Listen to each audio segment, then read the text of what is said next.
Good morning! Andito kasi ako ngayon sa labas at naabutan ako ng ulan dahil pupunta sana ako sa bahay ng aking isang kaibigan. So, umuulan, wala akong payong.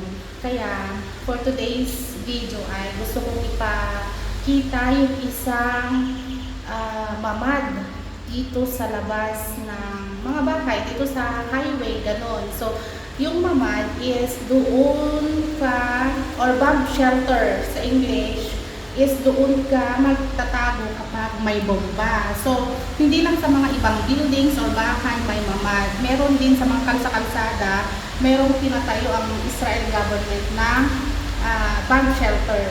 Para if ever may bomba or may alarm, is meron kang tatakbuhan. So, ipakita ko sa inyo itong isang mamad. May tao. Tingnan nyo, meron akong kasamang pumunta dito sa loob, lumabas na siya. Yan, naulan kasi, umuulan pa rin, wala akong payong. Pero yung taong yun, sumakbo na siya kasi konti lang naman ang So, bali ganyan, di ba, kalsada dyan, at kalsada dito, may mga may mga bata na rin. Yan ang sinasabi nilang bomb shelter. So, tingnan natin, pasukin natin. Ganyan siya, pag pumasok ka, ganyan lang naman siya, isang room. So, nag-e-echo yung nag-e-echo yung salita mo. Tatakbo na ba ako? Yan. So, space lang siya na ganyan, na kunwari, meron kang narinig na alarm. Ayan, nag-i-stop na. Meron kang narinig na alarm at nasa labas ka, ay pwede kang tumakbo dyan. So, ipakita ko pa ulit yung style. Ayan. Yan ang isang bomb shelter. Yung trust no one. Aba, meaningful yung sinulat nila dun. Trust no one. So, ganyan siya. Ang lang niya, isang cute na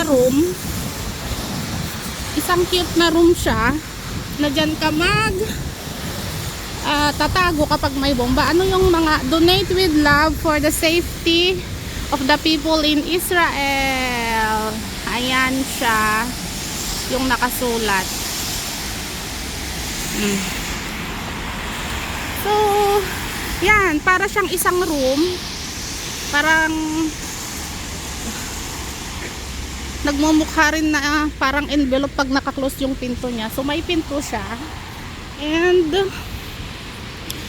hindi lang double purpose pa, hindi lang kapag may bomba, kasi tignan nyo ang nangyari sa akin na naabutan ako ng ulan dito sa labas. Pwede ka rin diyan tumakbo kapag wala kang payong, di ba? So yun siya doon sa may orange na basurahan, yung puti doon.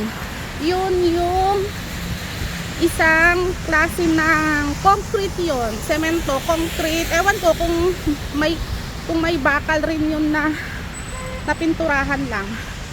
Concrete siya na bomb shelter sa labas ng bahay. So, ayan. Yung iba naman, underground siya.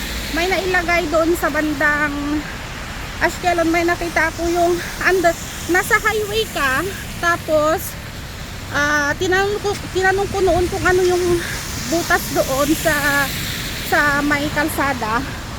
Sabi nila underground yun daw, na